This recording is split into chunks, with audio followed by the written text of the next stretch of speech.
Anggota Satgas TMMD reguler ke-110 di Desa Ngerancang dan Jatimulyo akan tinggal di rumah milik warga desa selama berjalannya program tersebut. Untuk menyambut kehadiran anggota Satgas, Kepala Dusun Ngerancang memberikan sosialisasi sekaligus melakukan pengecekan kesiapan kepada tuan rumah di Dusun Ngerancang.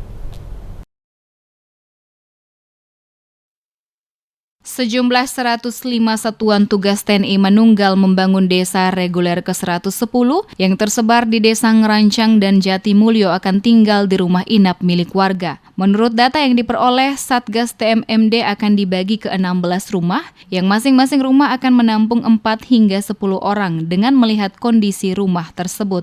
Menyambut program TMMD, Bayu Darman Sasongko, Kepala Dusun Ngerancang, Desa Ngerancang melakukan sosialisasi program TMMD dan pengecekan kesiapan pemilik rumah yang akan digunakan sebagai penginapan Satgas TMMD. Untuk kegiatan hari ini, saya sosialisasi sama pemilik rumah yang mau ditempati dan rekan-rekan TMMD tentang kesiapan yang punya rumah, berikut tentang persediaan lauk pauknya, terus yang penting intinya permintaan dari kita nggak memberatkan tuan rumah, sekaligus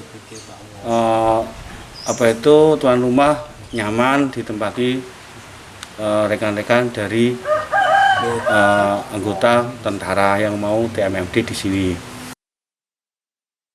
Kepala Dusun Ngerancang berharap program TMMD yang digelar di Desa Ngerancang dan Jatimulyo dapat berjalan dengan lancar dan sukses sampai dengan selesai.